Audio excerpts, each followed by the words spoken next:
This is the return on equity formula. But how do you calculate the return on equity? What is this number? How do you know when the return on equity number is good?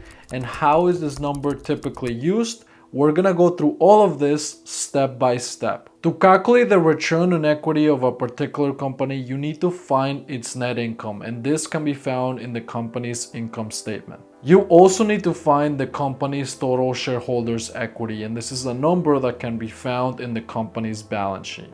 For public companies, you can find this information online, or you can use a tool like Whitesheets where you can get all of the financial statements and key metrics all at once, as you can see right now.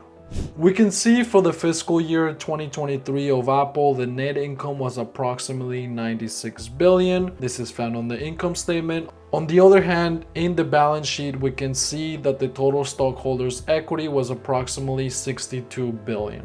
If we take the net income of $96 billion and divide it by the stockholders' equity of $62 billion, this roughly gives us 1.56 or 156%. This means that for every $1 that's invested into the shareholders' equity, the company is able to generate $1.6 of profit. But the question then becomes, is this a good number? To know, we need to compare Apple with similar companies and get all of their different ROEs.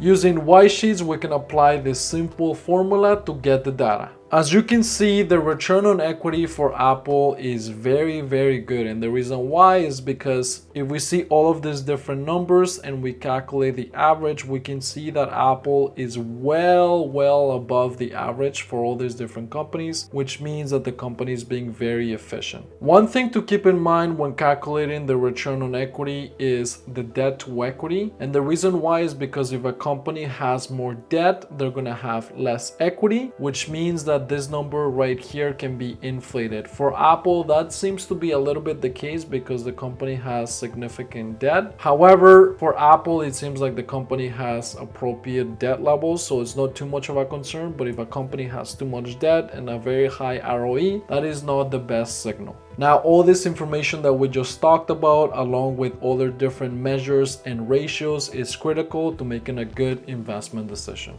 Now you know how to calculate the return on equity for any particular company. If you have enjoyed this video, make sure to subscribe, and I'll see you in the next one.